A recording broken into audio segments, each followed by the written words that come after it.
The Zephyrian detention facility on Kepler 442b was designed to break the strongest wills in the galaxy. Its crystalline walls pulsed with psychic dampeners.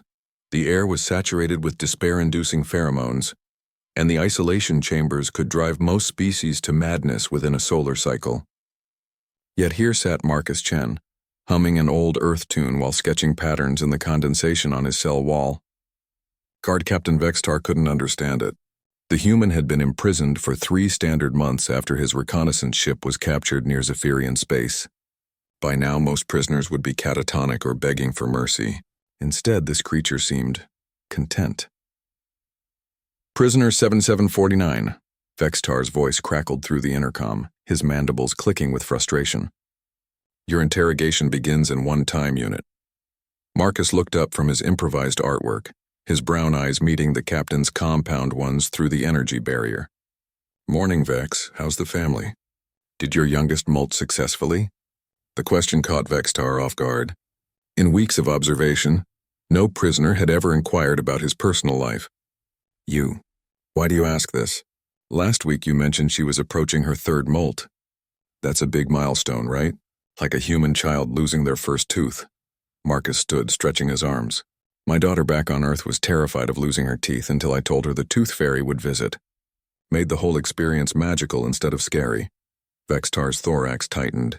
The human wasn't supposed to know he had mentioned his offspring. More disturbing still, he found himself curious about this tooth fairy concept. In the interrogation chamber, Sub-Commander Kreeth activated the neural probe. Human, you will reveal the location of Earth's defense networks. Marcus winced as the device pressed against his skull, then smiled sadly. You know, Kree, that headache you've been having? The one that gets worse during the night cycle? You're grinding your mandibles in your sleep. Stress response. I used to do the same thing with my teeth.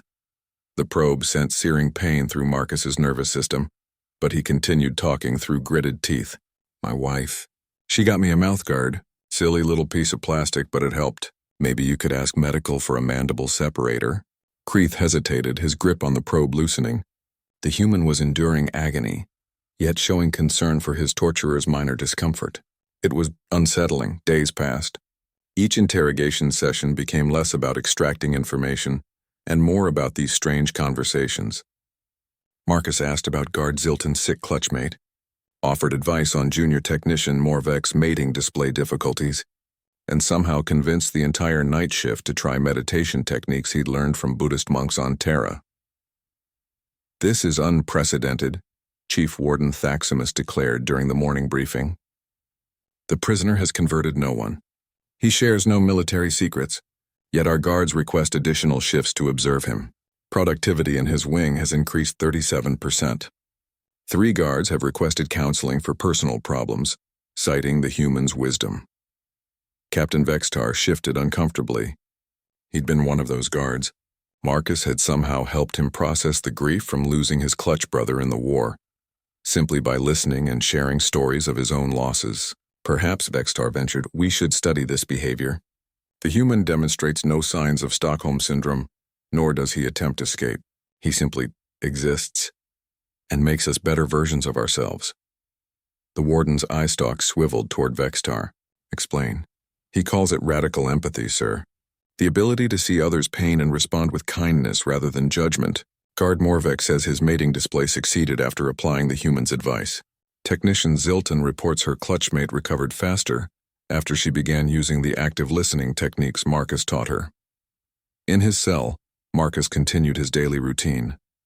Push-ups, meditation, storytelling to anyone who'd listen. He'd made chess pieces from food scraps and taught the game to the guards. He'd organized a poetry exchange, encouraging the naturally artistic Zephyrians to share their crystalline verse forms while he recited human works from memory. Why? Vextar finally asked one evening, standing outside Marcus's cell after his shift. Why do you care about us? We're your captors, your enemies. Marcus looked up from the small garden he'd cultivated using hydroponics knowledge and smuggled seeds from the mess hall. Tiny earth flowers bloomed under the alien lighting, impossible and beautiful, because Vex pain is universal. Fear, love, hope. These aren't human emotions. They're living being emotions. The only difference between us is the shape of our bodies and the words we use. He gestured to the flowers.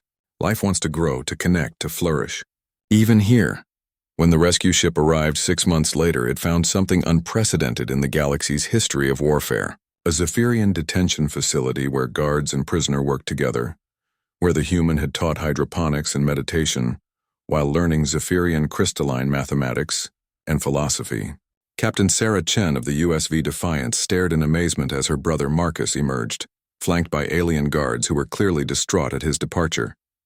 The prisoner exchange, Vextar said formally to the human captain, though his voice carried unmistakable emotion.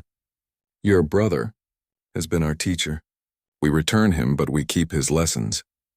As Marcus boarded the rescue ship, he turned back one final time. Remember, Vex, the strongest force in the universe isn't gravity or nuclear fusion. It's the decision to see others as ourselves. The Zephyrian captain saluted, a gesture learned from his former prisoner. Around the facility, guards who had been enemies had become something unprecedented, friends across species lines. Later, historians would mark this as the beginning of the Great Reconciliation, when humanity's strangest weapon, weaponized compassion, began changing the galaxy one conversation at a time. Marcus Chen never fired a shot, never revealed a secret, never attempted escape. Instead, he had done something far more dangerous to his captor's war machine. He had made them question whether humans were truly their enemies at all.